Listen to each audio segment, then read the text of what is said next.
Hello, everyone. Welcome to episode 2 of the Depthsposting podcast. I know I just recently put the first episode out, but I couldn't let our anniversary go without doing something a little bit special. So today I am talking to Jeriel Clark.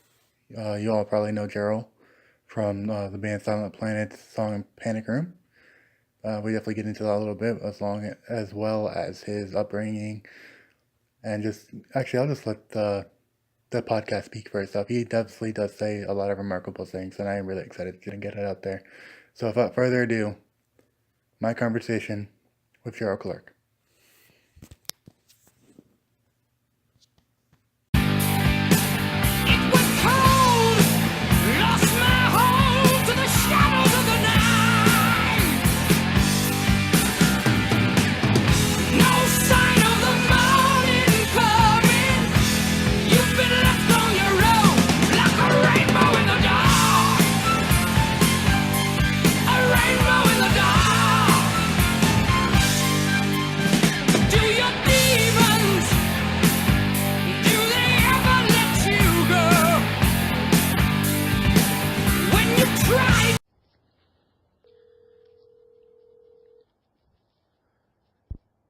Hello? Hey, Jeriel, how are you? I'm good. How are you, buddy? I'm alright. How's life? Man, aside from finals being next week, it's pretty great. I feel that. Today, I don't know what it is, but I think every professor in my college decided to give out a project on December 1st. And they were like, alright, here you go. You guys got like a week, 2 weeks, 3 weeks to do this. Have fun. And it's a process, man. I'm super excited to get all these done. Awesome. Yep. Yep. So anyway, I just want to start off by saying, you are definitely like a remarkable one. I'm actually really excited to do this one with you, just because you are like the poster boy for this, for our group. Just because, we're gonna get into it in a little while. But first of all, I want to like go over, your upbringing. What was it like for you growing up? I know you played in some bands, so I definitely want to get into that. But yeah, let's definitely start off where your upbringing. Like what got you into music? What was all that like? Well, I was born in Virginia, but my parents divorced before I was 1, and then we moved to Kentucky, and we were really poor growing up, so I didn't really get to get out much or do anything with my own money because I didn't have any. So my escape was always music, and I actually got invited to go to a church at First Baptist in Paducah, or First Baptist Fulton, excuse me, and I got to start playing bass there. Well, I had no idea what I was doing, so I was taking lessons at the time, and the guy just gave me a few books. He's like, here, try to learn these. So I went home and studied for like 2 days and played all the way through the books. So I was a pretty quick learner and started playing bass at church. Played there for about 4 years, switched to guitar, and from there just tried to stumble into metal, and it was terrible at first. I mean, I posted some of the links to my old bands, and they were awful. I mean, I will give it. I mean, I've heard when you posted those, I went over all of them actually because I wanted to hear what they all sounded like. And I know even used to like the Maylene ripoff was was pretty terrible. But I mean, there were some good riffs in there. I have to give it that. There was definitely some good riffs in there. For some 12-year-olds, it wasn't bad. Yeah, definitely. But yeah, I mean, I don't really do anything musically now except for support other bands. But I'm perfectly fine with it. I mean, I've still got a guitar, and I just haven't picked it up in over a year. Is that something that you would want to get back into doing? Oh, definitely. Most definitely. Nursing school is taking way too much of my time to even try to think about it, but once I get out, I definitely plan to pick it back up. Maybe even play in a band or two again. Yeah, I think that would be great. I would actually like to see you in more bands, because I mean, I thought, the material that you were putting out was pretty good, so I would definitely like to see it again. There was definitely a progression from bad to decent. I like Crown. I definitely want to tell you, I definitely liked Crown. Oh, thanks, man. That wasn't even my baby. It was somebody else's. But as soon as I got, my band Left Unsaid, or Chelsea Avenue, whatever it was called at the time, broke up.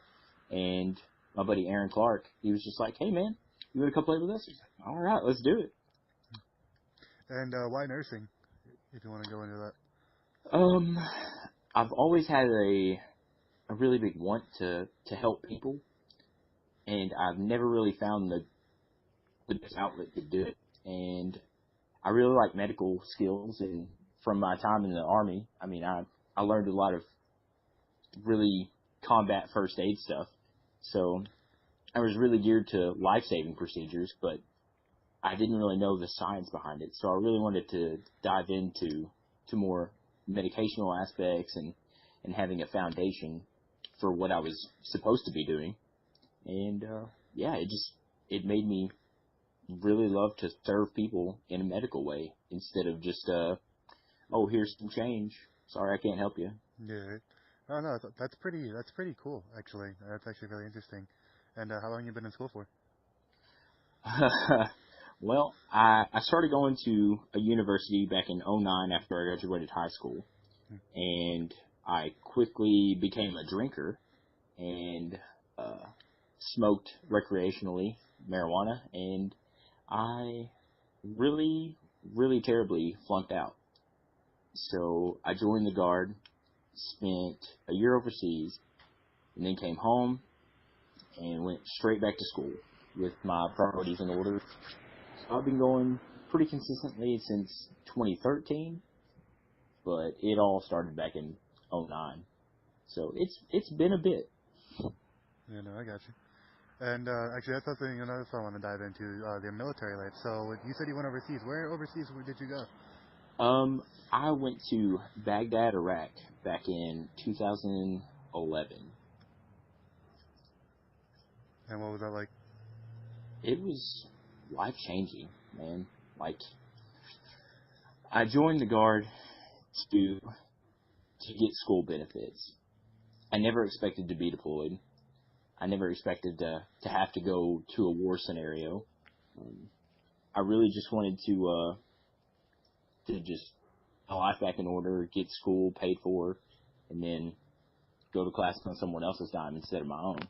And instead, I went to basic training in August, went to AIT in November, and then as soon as I got out of AIT in February, I got a call saying I was going to going to Iraq, and I shit my pants. But I mean, all in all, we trained for about 3 months, left out in June, and got back in, I want to say, mid-April.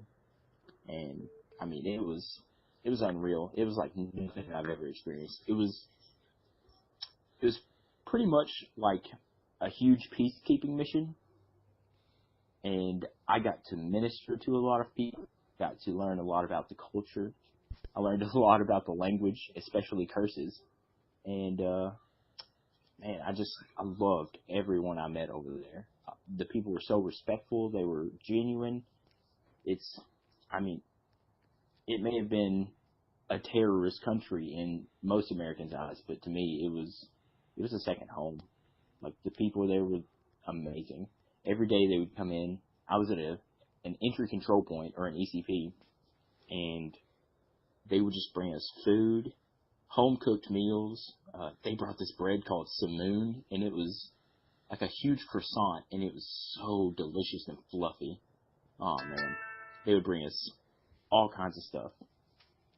But yeah, it was an incredible experience. That's great. I'm sorry. I've had like I've had like for some reason like three people just call me randomly. I was paying No attention worries. though. No, that is pretty cool. You said that you learned some of the language over this, and like especially like curse words. What do you remember? Yeah. You remember any of those? Um. So let's see. Uh, Kasuptik is is the term for your sister's vagina, Oh boy. which I learned that the hard way. Um, one of my interpreters was like, "Hey, go tell that guy Kasuptik." I was like, "All right, I'll do it." 'Cause and the guy turned around, he's like, "How dare you!" Oh no. I was like, oh god, I'm about to die. This is how I die. But no, Boost Teasy is kiss my butt. Ocoler is eat a pecker. Yeah, I learned a lot of really good ones.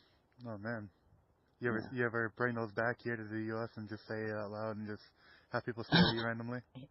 Oh yeah. Okokaro moot is eat, poop, and die. And I say that one pretty frequently while I'm driving. Oh boy. Yeah. So if I ever hear that yelling from me for whatever reason, I'll remember that. I'll Like, remember what it means. And I'll be like, oh, oh, that thanks, guy's Jeriel. mad. Yeah, right.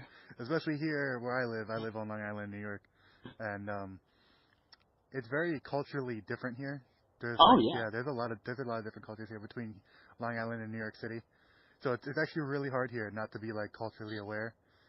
So I mean, I think sometimes like my mom will be driving, or I'll be skating or something, and people will be like, will just yell at me in a different language, and I'll be like, all right, that guy said something rude. Don't know what he said, but it's fine. But you get in a lot of trouble over there for whatever you said. Oh no. People understood that Americans, for the most part, were just okay. I'm not gonna say stupid, but But they were pretty, I guess, more to say like ignorant in yes, a certain yes, sense. culturally and uh, language wise, very ignorant. But I quickly caught on to Arabic. I'm really good about doing languages for some reason. Like Spanish was easy for me. French was pretty easy. Latin is pretty simple. And I mean Arabic is just another tool. I mean it's great. I wish I could, be like that. I mean, my mom speaks Spanish. Actually, interestingly enough, my mom is actually like a converted Muslim, so she's actually been Oh. studying Arabic, or I think she was. I don't really know where she is on that anymore. But sometimes, like now, like she'll curse at me in Spanish. I have no idea what she says, and when I was young, she would start me in Arabic, and I had no idea what she said. Oh Lord.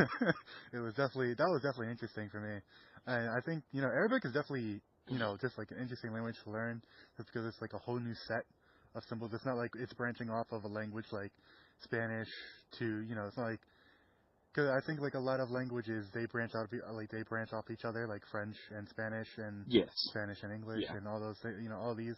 But no, that's definitely interesting. I would definitely, if I had the time, would love to learn like at least just a little bit of that because I'm actually around people often enough that know Arabic that know how to spell it and know how to speak it. So I think just for me to be like a little bit more culturally aware in the language department, I definitely would love to learn it. But I think my main focus should be Spanish, so I know what the hell my mom is saying to me at all times. If she ever gives you any lip, just tell her Taj Rasi.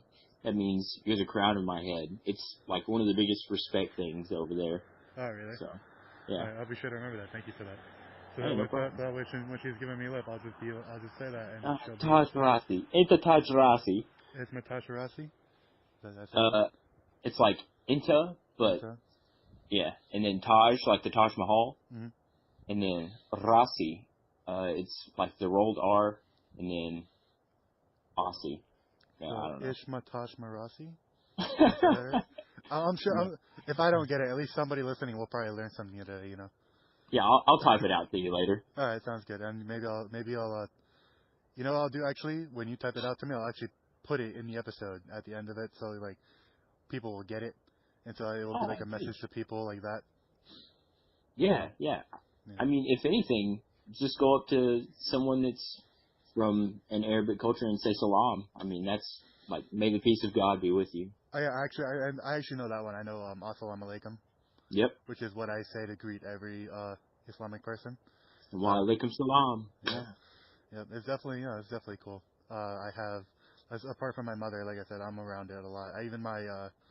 Even my landlords are Islamic, so Oh, awesome. yeah, we interact with them quite a bit. So I often say it, and it was definitely because the thing was like when I was younger, I was also around it as well, and being back here after 5.5 years, um, it was definitely like a readjustment for me. Even though it wasn't like a major readjustment, it was just like a readjustment because it was something I was so used to saying as a kid, and now it's something I'm so used to saying now. So I Yeah. think that's definitely interesting. Yeah, we don't get much cultural diversity here in Kentucky. What's it like mostly over there? Um, to not bash anyone, but say how it is, conservative, very conservative, and pretty smack dab right in the Bible Belt. So if you don't believe in God, you're wrong. Yeah. And I mean, to an extent, they may have their hearts in the right place, but going about it all wrong. Instead of slamming somebody with a book, you should be slamming them with your hugs and love and laughter. And it's hard for some people to get it, but it is what it is. Yeah, absolutely. Actually, that's one of the things I actually do love about you, and I love about some of the other people in our group, is that you guys, while the conservative Bible Belt Christian way, I actually used to know what that was like. I actually used to live in North Carolina. Mm-hmm. I know it's not as bad as it probably is in Kentucky, but it's definitely still there. So I definitely know a little bit of what that's like. But that's, like I said, that's what I love about you and several other people in our group. And I think actually a lot of people in our group, who are Christian and who are religious, like have it in that same aspect that you do. And I do love that because it definitely, I I'm not religious myself by any way, but I love hearing things like that. Just because growing up for me, religion was never really forced upon me, but I also saw a lot of things that religion did to people, and just it was definitely just it's just I just felt like growing up it just wasn't for me, and even now I'm still like I do believe that I do believe in God. I do believe that there is a God. I just Mm-hmm. I don't know what set of rules to follow. Oh, okay. You know what I mean? So So would you call yourself a theist? I maybe I kind of just like go around and just throw around the term agnostic, even though Okay. I know like that means I'm still on The the fence about it. possibility. Yeah, the Yeah. Yeah. possibility. So I usually often use that term. Okay. But yeah, like I was saying, that's what I do love about it. I think everyone in our group definitely has this aspect of it that's not this way of like harming other people. It's not alienating everyone. It's welcoming everybody. And I think that the fact that there can be these other ways of interpreting religion, that's definitely a beautiful thing to me. Especially when it comes out on a side like that. That's definitely a beautiful thing to me. You know. Well, I mean, it's not hard to see somebody do something wrong, No, but absolutely be not. like, okay, well, I mean, I do wrong things too. There's no reason they should be frowned upon for it. I mean, I I curse. I mean, some point in my life, I've stolen, I've cheated, I've lied. So it's no different from me saying I'm wrong than saying, oh, you're wrong too, but I'm gonna love you anyway. Absolutely. Yeah. And I mean, the same thing for me. Like I've done all those things as well. It's just I there is no way is at the end of the day, that's what's being human. I think we are all supposed to have our faults, and Yep. while we can say, I mean, at the end of the day, it's kind of just like saying there's nothing wrong with that, even though there is. But that's just what progresses us to be who we are. Yeah, it's a human condition. It's a human condition, exactly. Yep. So anyway, moving on. So actually, I kind of want to get into the story here of how you actually met the guys in Silent Planet before we actually go into the whole thing with Panic Room and all that stuff. So if you want to tell that story. Okay, yeah. Let's see. Oh gosh. So I saw we have this venue in Nashville, about 2 hours away from where I live, and I saw that Silent Planet was playing there. I had recently purchased their first full length, and I was extremely excited. Like, I can remember the first day I listened to it. I was in the gym at the university. I was listening to First Wake, and I was doing machine pull downs, and I immediately had to stop, go into the restroom, and cry because it was so good. Like, that's something their music has always done to me. It hits me so hard and so intimately that I just literally weep. But they played a show at Rocket Town in the smallest room possible there, and I immediately fell in love with them. Igor was still in the band at this point. I do remember him. Um, Yeah. I I hadn't met them prior to that. That was the first time, and then about, gosh, 8 or 9 months later, they played again. So the first time I saw them was in February, and the second time I saw them was in October of the same year. And I actually got up the courage to go and talk to Garrett, not knowing how intimate and personable he was with his fans, and or the lovers we are so called. Yes. And I just randomly asked him. I was like, "Oh, what's the next album gonna be about?" And I hope that it's something we can look forward to. And I'm really excited about your guys' new music. And he told me it was gonna be about uh, disorders and like panic disorders, obsessive compulsive, anorexia, things like that. It's like, oh, okay. Well, if you have any post traumatic stress disorder ideas, I'm a soldier. I'm back from overseas not long ago. I can possibly give you some insight. So we traded emails, and from there just struck up a friendship. He sent me a bunch of questions, and I sent him the most helpful answers I could. And I mean, from there it just took off, and I was so blown away when I heard Panic Room. I mean, being overwhelmed isn't even close to how I felt. It was, I think what's more amazing about it as well is that was the lead single for that album. yeah, crazy. Yeah, that was crazy. Oh, And did they tell you by any chance like that they wrote that song in your name, or was it just like a wake up call for you? oh yeah, Garrett. So, right after emailing about the song, Garrett gave me his personal cell phone number, and he was like, "Hey man, if you have any questions or want to talk or anything, just call me." Um, so we talked on and off a few times, and then I called him one day, and he goes, "Hey man, I'm gonna send you a copy of this song. It's the one that we wrote about you, and I really want you to hear it." I was like, "Oh yeah, that'd be great." And he sent me the rough mix of it, Mm-hmm. and even the rough mix floored me. So when the album finally came out, oh, it was unmistakable. Like, it was the perfect thing. That's awesome, honestly. Yeah. I remember. You see, what was crazy to me was actually when you had joined the group. Um, when you had joined the group, it took me a second to like realize, like first of all, like it had looked familiar, and then like I was like thinking like where's it from? Where's it from? And then I was like I think I was still in school at the time, and I was like we were given an assignment, we were in a computer lab, and we were able to listen to music and do all that stuff. And I want to listen to that band. Actually, I want to actually talk about it in a second, like because the way you had spoken about it, the first time I saw them.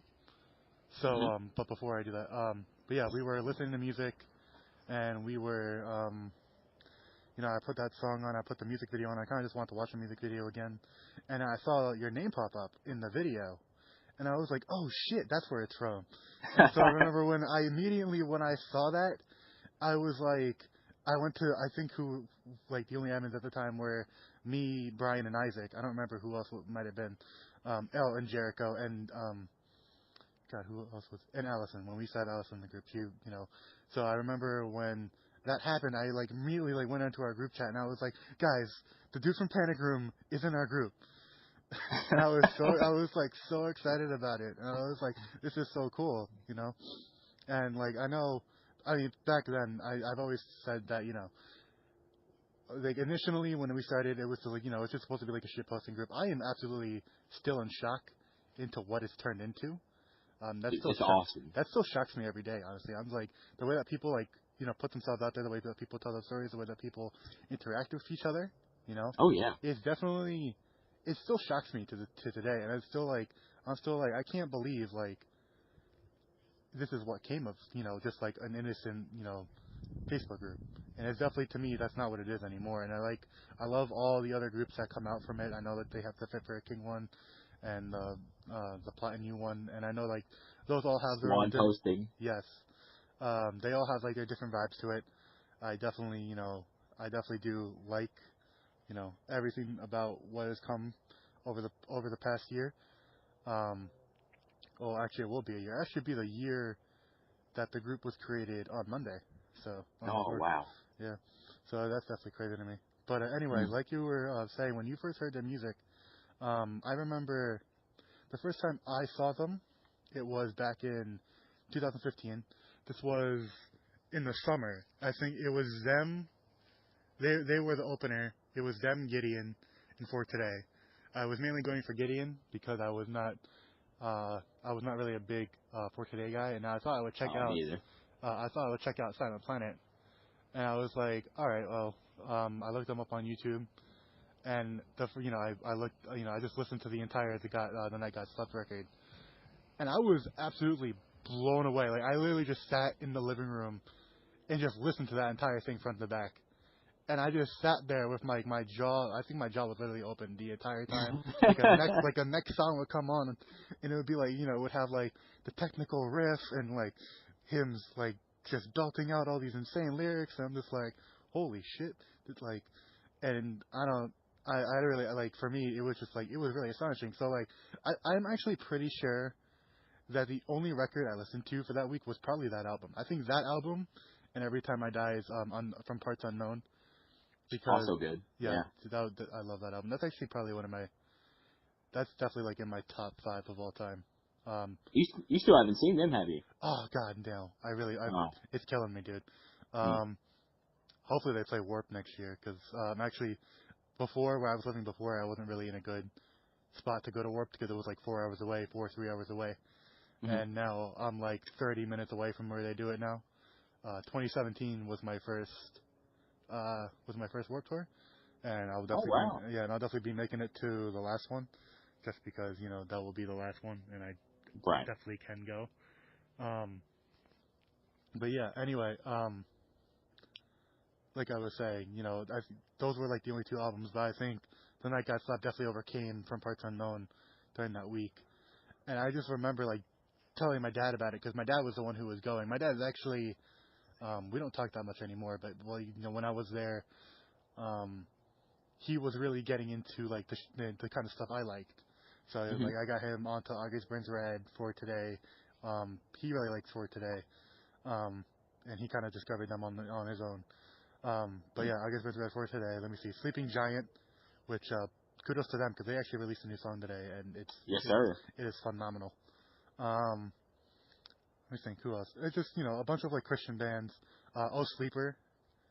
Oh, Yeah, yeah. I Yeah. Let me tell you, I was so into Old Sleeper when I was 17 that I got a full chess piece. really. Oh, boy. Oh man, did you? Oh, yeah. What is it of? Like The the Son of the Morning. that's great. Yeah. I The broken pentagram. Yeah, yeah, it hurt like a son of a gun. I'm sure. I actually saw them live. I think last year, 2016. Hmm. I think it was just them and the Speak of Wolves, but it was still a good show. Oh, I bet. Yeah, no, that was still a good show. Unfortunately, there wasn't really a lot of people. But I think it's because they were just doing like a week run. There wasn't really like a lot of promotion to the shows. Right. There was definitely, it definitely could have been bigger, but even though it wasn't, they still killed it. Um, I definitely loved it. But anyway, yeah, when I went to go, when I first saw them, so the show, like I said, all I did was listen to The Night God Slept, and and like, so the day of the show, like, I am like anxious to get to that venue because I am like so desperately willing to go see the band. Um, so the entire day, I'm kind of just like, I just keep listening to the record, just keep listening to the record, go walk the dogs, go still listen to the record. It was definitely like I was put on them for a long time, even after that too. But yeah, when we got to the show, there was 2 local bands. I'm just like, okay, come on, hurry up, hurry up, hurry up, hurry up. Yeah. Not because like I do respect local bands. I think Oh, especially yeah. You're yeah just excited for the yeah main goal, yeah exactly. So when they finally came on, I was in the back the entire time, but I immediately rushed to the front. Um, so they played their set, and what I was not expecting was Garrett to come down during Depths 2, and he came down. Everyone crowded around him, but it was crazy to me that he did the thing where he he's hugging people and touching people, and that's I was like, wow, this is actually pretty cool. And he grabbed my hand during, before the whole, Lord, did you see me as I was sleeping line? Mhm. And he like shoved the mic in my face, and I was like, holy shit. And that to me was just mind blowing because I've never been to a show that was so intimate like that. Like a bunch of bands. I mean, I'll be right honest. Actually, before that show, I actually hadn't really been to a lot of metal shows. Mhm. I grew up over there in like a pretty Christian household, so we kind of went to like a lot of Christian shows. So like Right. Winter Jam and then whatever else came around. But yeah, I'd never been to a show that had been that intimate, and that like blew my mind. And ever since then, like I have tried my absolute best to not miss a show when they come around. I think the only time I've missed them when they come around is probably when they were doing the tour with August Burns Red Mhm. back last year, and the only reason why I couldn't go, I had tickets and everything, was because we had a hurricane hit us, and the hurricane hit Oh, hard, and they still played the show, but it was absolutely impossible for me to get over there. that sucks. Yeah, but other than that, that's that's pretty much how I got put on to wanting to see them at every show. Man, this last time I saw them in Rocketown, they I got a VIP pass, of course, because I'm not gonna miss one of arguably my favorite band. And so before we get into the group and everybody's introducing each other and we're going around and asking things, and Garrett stops it in the middle and he's like, "Hey guys, I just want to introduce my buddy over here, Jeriel," and points to me, and I'm just like, "Oh God, oh God, oh it's me, that's me, oh." And and then we get out and everybody's coming up to me and they're like, "Oh dude, I'm so glad you told your story." And I was like, "Man, this is crazy. So many people are impacted by this song that I'm impacted by. It's insane. This song was written about me, or not me, but my experiences, and other people are finding comfort in the same thing that I'm finding comfort in about me. So it's really mind blowing." Yeah, I know when I first heard the song, like I don't have the disorder, Mhm. um, but I know for me, there was definitely things in there I could relate to, as well, and I think just knowing that there's it was really eye opening to me, that there are people out there that have that condition and have to live with it, and Right. it's definitely really eye opening to me, just because you never know who could be going through that, you never know who could be going through PTSD or who could be going through depression or anxiety or all of these other things. And it's not that I wasn't aware about it before, but I think that record really opened up not just my eyes, but a lot of people's eyes. And I think whoever does listen to that record and can really take away the message from it, I think it makes them more aware of what's going on.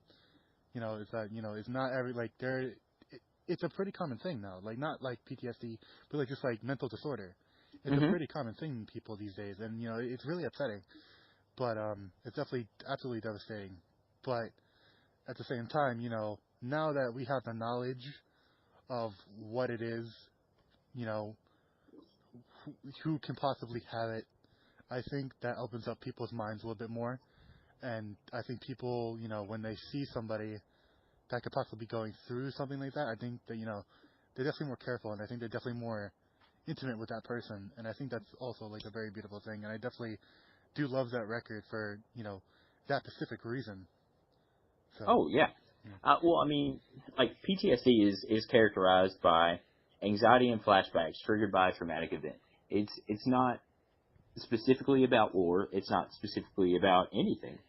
You could, I mean, you could have a car crash and have PTSD from it. You could be terrified to drive for months, years, your entire life. So it's not specifically for anyone who's experienced casualty or damage in war or anything else. That's the beautiful thing about it. It's a very general thing, but it's a very personal thing to specific people. So, like, okay, I'm gonna get pretty intimate here. No, absolutely. Do you think? When I was 8 years old, I was molested by my stepbrother. And that, like, it lasted for about 2 years. I finally figured out how to tell my parents, and then chaos ensued. I mean, court battles, delegation of authority over me from the judge, and different counseling sessions. And I mean, it wasn't it wasn't hard for me to see that it was wrong and it was bad. And I'd somewhat say it was easy for me to deal with, but in retrospect, it prepared me for a lot of bad things that could have been taken completely differently by someone else. Like, the fact that I had a traumatic experience like that when I was 8 prepared me for, well, somewhat prepared me for the thing that happened when I was 20. Yeah. So, I mean, I count it as a blessing and a curse. A blessing because I can relate to people through that, but a curse to know that something like that happens to people. Absolutely. Absolutely. That actually, wow, I actually don't know what to say after that. Well, no biggie. Yeah, no, you're good. I definitely do appreciate you putting yourself out there like that. I wasn't, wow, No problem. Yeah. yeah, Like, I'm down to talk to anybody, any place, anytime, anywhere. My prior roommate and really good friend Anthony just confessed that he was also a victim of molestation hmm. yesterday. Oh, wow. Yeah. So I mean, it can happen to anyone. Keep a vigilant eye. Keep your family close. Uh, if you see anybody with warning signs of abuse or trauma, definitely look into it. I mean, I'm a huge advocate for people or people who are victims of sexual assault and violence. Absolutely. So I'm pretty sure it kind of warmed your heart a little bit. Not really in the sense to say, like, warmed your heart, but, like, I guess it was kind of, like, more uplifting to know that more people who were, who had a platform, were finally being called out and were finally being, you know, judged and, definitely are losing their platform now. And I guess, that's definitely empowerment for people who have gone through that. That means that no one can really, even people with higher platforms and even people who believe that they have power, obviously are definitely victims to being called out in a sense. Oh yeah, I mean the justice is slightly flawed because they have power. They're able to get away with it for longer and more easily. But and once the shit hit the fan and it finally sticks to them, they go down pretty hard. And it's I won't say it's good to watch because some people I really like, and then uh, they just become bad people after that. And it's Yeah, like, okay, well, that absolutely. makes me kind of sad. Yeah, no, I definitely know what you mean. The Jesse Lacey one actually, pretty kind of hit pretty close to home because I actually grew up loving Brand New, and they're actually from where I live now, so it's definitely pretty. It definitely hit me pretty close to home. But I'm glad it happened. You know, it's just I am glad it happened. Just it definitely does. Definitely does. Hurt a little bit. Yeah, I mean, Knowing. it's good that it was done, but I mean, I'm sad. I'm upset that it impacted his future career. Yeah. But I mean, But it's better for it to happen now before more instances happen later, and I think oh yeah, that's definitely the case absolutely. with anyone that got called out, It's better for them to get called out now than to have them continue on and, continue having their platform and, still be able to do the things that, they were doing. But, Oh, absolutely. yeah, that's definitely, so I am glad it did happen. But anyway, I do thank you, though, for putting out, and my heart definitely does go out to you, and I definitely do appreciate you pouring that out, you know, for anyone listening. Because, I mean, that's definitely another thing I want people to be able to take away, is that, you know, it could be anyone, and like I said in the beginning, like, you are definitely the poster boy of, one of the people I definitely wanted I wanted on the show. But, it could happen to anyone. And I think that, I think it's really going to show. And I think I hope people are able to take away from the things that we've talked about. Maybe not just even this, but we were talking about before. Maybe what I talk about, with past episodes, with future episodes. I definitely do hope that there's something that people are able to take away from it, because ultimately, at the end of the day, that is my goal for what the entire group is at this point. We have 1,000 people in that group now, and I like to think that, at least one person in there, needs help with something, and I think it's more definitely, I definitely know that there's probably more than one person in there, because, people are pouring out their stories more and more often now, and I definitely do love that. I definitely do love that people are able, they're in a community now where they can talk about that stuff freely, and that definitely is pretty cool and and eye-seeing, for me, and I think for anyone else. But I think always, like to believe, like, it's definitely going to be maybe not a thing that goes on forever, but, at the end of the day, if we could, at this point for me, if one person can take away the love and caring that is our community now, then our mission is accomplished. Oh yeah. So. Oh yeah. That's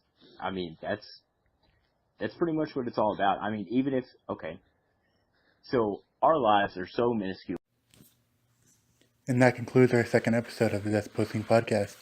I definitely want to give a big shout out to Jeriel for talking to me, saying the things that he had said, telling me, just talking to me. It definitely was really breathtaking, the things that he had said, and I definitely do appreciate it. So if you are listening, thank you, buddy. Anyway, we'll be back next time with another episode of the Depthsposting podcast. Look forward to it. You'll have a great day.